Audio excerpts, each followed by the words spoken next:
La dépouille de l'opposant historique congolais Étienne Tshisekedi sera rapatriée à Kinshasa le 12 mai prochain pour y être enterré. L'annonce a été faite par l'UDPS, le parti qu'il présidait. En Centrafrique, des avancées ont été annoncées après la première réunion des autorités nationales et internationales avec des groupes armés. Les négociations doivent se poursuivre en mai prochain.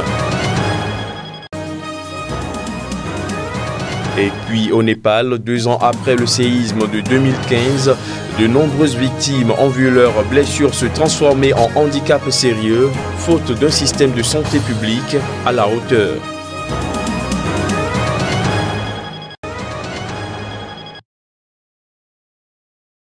La dépouille de l'opposant historique congolais Étienne Tshisekedi, mort en février dernier, sera rapatriée à Kinshasa le 12 mai prochain pour y être enterrée. L'annonce a été faite samedi par Jean-Marc Kabound, le secrétaire général de l'UDPS, le parti qu'il présidait. Le corps sera exposé au Palais du Peuple, le Parlement, pour des hommages avant d'être inhumé au siège du parti à Limete, commune du centre-est de Kinshasa. Annoncé à plusieurs reprises, le retour de la dépouille de Tshisekedi a été à chaque fois reporté sine die, faute d'accord entre la famille, le parti et les autorités sur le lieu de la sépulture de l'opposant. À cette date, aucun accord n'a encore été trouvé avec les autorités en vue de permettre l'inhumation du défunt sur un terrain privé. Figure historique de l'opposition en République démocratique du Congo, Étienne Tshisekedi est décédé le 1er février dernier à Bruxelles.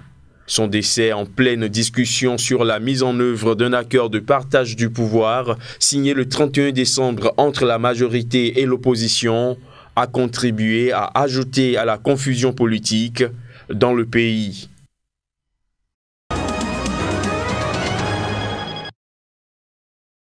L'accord avait prévu les élections pour l'année 2017, avec des tractations que les hommes politiques nous ont amenées au pays.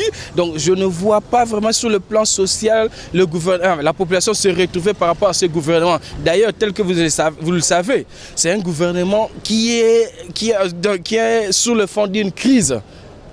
Parce qu'il y a d'autres qui contestent, l'actuel Premier ministre n'est pas du rassemblement, les autres signent et persistent. Déjà, je ne vois pas ce gouvernement travailler psychologiquement assis. Le fait que Joseph Kabila ait nommé Bruno Tshibala sans même que l'arrangement particulier soit nommé, en plus du fait que Bruno Tshibala n'est pas représentatif de l'opposition réunie au sein du rassemblement, donc on ne peut s'attendre à rien. C'est pourquoi j'ai dit que le gouvernement Bruno Tshibala est pareil au gouvernement Sami Badibanga. Il faut parler en termes d'attente, je crois que le peuple congolais attend la tenue ou l'organisation des élections. Si ça se ferait avec l'équipe Tshibala, tant mieux, il n'y a pas de problème. Mais pour nous, ce qui nous préoccupe au premier chef, c'est d'abord la tenue ou l'organisation des élections. Je ne parle pas du social parce que ces gouvernements ne seraient pas à mesure de faire ce que l'autre, l'équipe Badibanga n'a pas pu faire. Donc c'est pratiquement la même chose. Pour nous, ce qui nous intéresse, c'est les élections.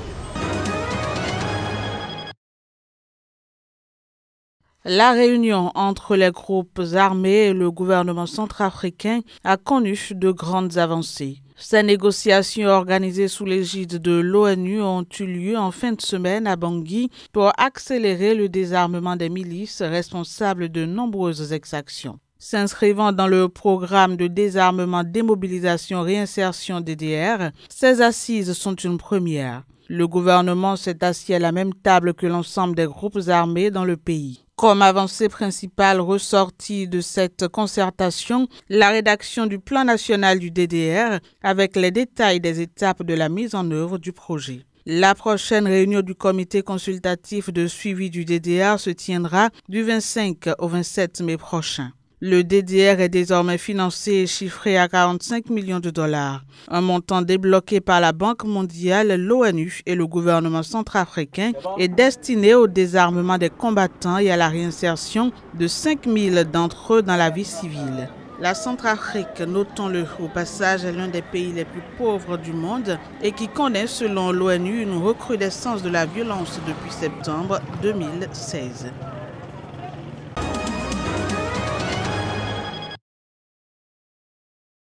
Au Nigeria, la commission en charge du recrutement au niveau du service de la police nigériane met en garde la population contre les mauvaises habitudes, celle de donner ou de recevoir de l'argent pour faciliter le recrutement des candidats au sein de cette unité. Toute personne impliquée sera arrêtée et traduite en justice. L'information émanant d'un communiqué depuis la direction générale de la police assise à Abuja par M. Ikechukwu-Ani, porte-parole en charge des relations publiques de cette commission. Il a déclaré que certaines arrestations ont été effectuées dans certaines régions du pays et que la police nigériane enquête actuellement sur les cas afin d'établir le niveau d'implication des coupables. Par ailleurs, M. Ikechukwu a déclaré que la commission a continué par recevoir des rapports sur des fraudeurs sollicitant des paiements pour aider les candidats soit à obtenir les formulaires de recrutement, soit à les aider à trouver un emploi sécurisé. La commission a réaffirmé que les formulaires de recrutement sont gratuits et remplis en ligne sans contact. Il a déclaré que le président de la commission, M. Mike Okino, a déclaré que cette commission traiterait de manière décisive avec quiconque décide d'extorquer de l'argent aux demandeurs pour obtenir les formulaires ou l'emploi sécurisé. À travers cette déclaration, la commission invite le public à une franche collaboration ou à dénoncer tout organe ayant subi l'exercice par la vente illégale des formulaires de recrutement. M.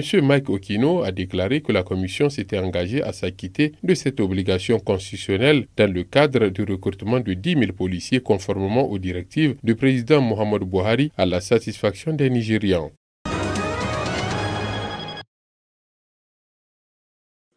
Les gouvernements africains, les représentants du secteur privé, les bailleurs de fonds et les partenaires au développement ont été invités à Abidjan en Côte d'Ivoire à redoubler d'efforts pour accélérer la marche de l'Afrique vers la prospérité, la croissance inclusive et la création d'emplois décents en traduisant les divers engagements agricoles en actions concrètes. L'appel a été lancé lors de la cérémonie visant à désigner officiellement la Côte d'Ivoire comme pays hôte de l'édition 2017 du Forum pour la Révolution verte en Afrique, AGRF. Ce pays ouest-africain sera le premier pays africain francophone à abriter le forum annuel. On a des partenaires scientifiques qui sont derrière aussi.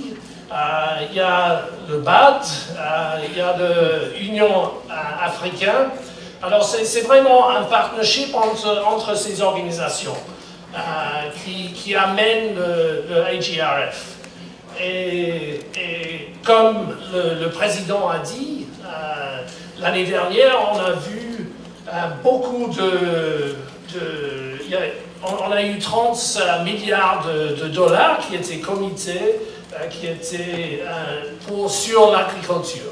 Principale rencontre continentale consacrée à l'agriculture, le Forum 2017 se tiendra à Abidjan du 4 au 8 septembre 2017. Choisi pour avoir su positionner l'agriculture au cœur de la transformation économique, la Côte d'Ivoire compte parmi le peu de pays africains ayant réalisé les plus importants investissements dans le secteur agricole qui ont débouché sur d'importantes avancées dans le domaine de la productivité agricole et de la performance économique globale. À l'époque, la Côte d'Ivoire était placée parmi les premiers pays en Afrique qui ont des infrastructures économiques à niveau. Nous avons investi dans les secteurs sociaux, les universités, les écoles, les hôpitaux. Ce sont les recettes tirées des exportations de nos produits agricoles qui ont permis de faire cet investissement. Portant sur le thème « Accélérer la marche de l'Afrique vers la prospérité, contribuer à la croissance des économies et à la création d'emplois en Afrique à travers l'agriculture ». L'AGRF 2017 va réunir des experts agricoles, des acteurs du secteur public et privé pour débattre, partager des expériences et adopter des mesures concrètes visant à améliorer la sécurité alimentaire en Afrique. Les précédentes éditions se sont tenues au Kenya en 2016, en Zambie en 2015, en Éthiopie en 2014, au Mozambique en 2013, en Tanzanie en 2012 et au Ghana en 2010.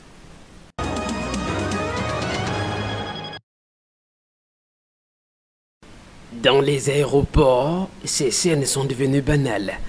Les larmes qui accompagnent chaque départ, fatalisme ou inquiétude, on se retient parfois difficilement.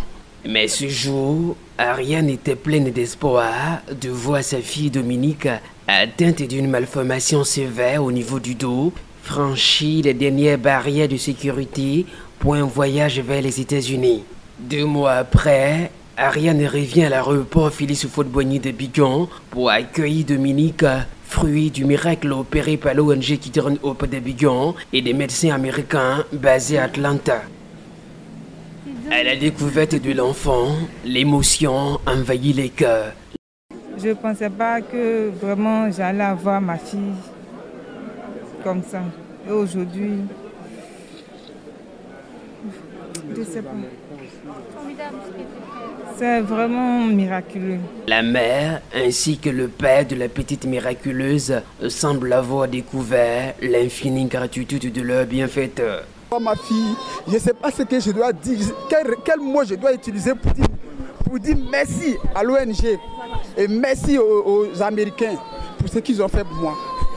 Sentiment de joie pour les uns, mais sentiment de fierté pour les autres, ayant le sentiment du devoir bien accompli. Notre bébé Dominique est né avec une malformation, donc elle avait 4 pieds, dont 2 dans le dos, et elle a pu se rendre aux États-Unis pour y subir des soins médicaux. Et aujourd'hui, elle se porte bien, elle regagne ses parents. La liste d'attente des enfants souffrant de pathologies graves et espérant guérison semble longue. Revenue avec Dominique après 2 mois d'hospitalisation, Sylvie, la convoyeuse sur le vol et assistante médicale, répare aux États-Unis avec Ivan et Korotoum. Depuis sa création, l'ONG Children's Hope a permis à plus de 120 enfants ivoiriens en quête de soins médicaux d'être évacués aux États-Unis et ramenés dans leur pays traités et guéris. L'espoir semble permis pour ces 2 enfants et le chemin pour y parvenir semble tout tracé.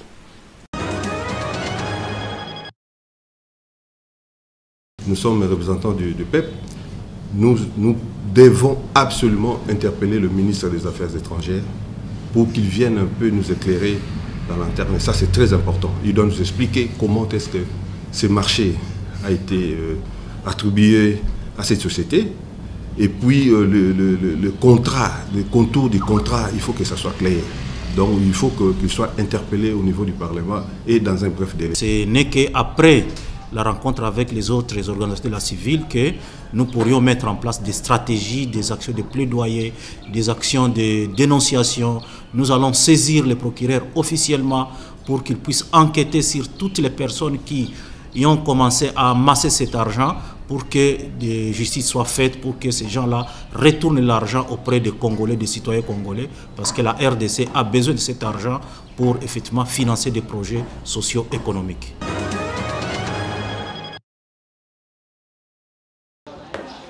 Deux ans après le séisme meurtrier d'avril 2015, le Népal continue de soigner ses blessés.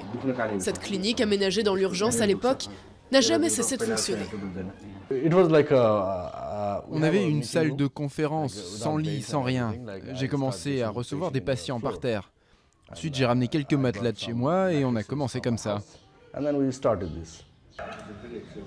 Le tremblement de terre, le pire du pays en 80 ans, a tué plus de 9000 personnes, fait 22 000 blessés et laissé de nombreuses personnes sans toit.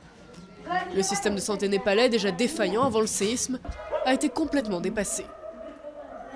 Il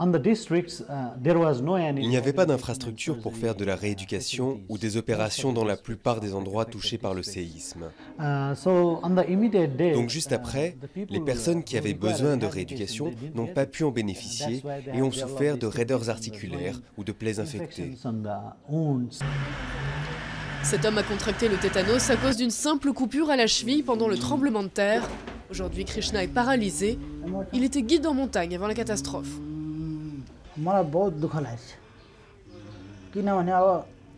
Ça me rend tellement triste. Parce qu'il travaillait dur pour nourrir sa famille et maintenant il est dans cet état. D'après un rapport des Nations Unies, une bonne prise en charge médicale aurait pu éviter un grand nombre de handicaps après le séisme.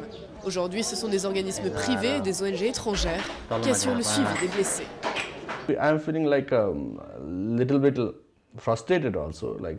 Je suis frustré de voir que des centaines de patients ont encore besoin d'être opérés et d'être suivis médicalement, et que notre gouvernement ne fait pas grand-chose.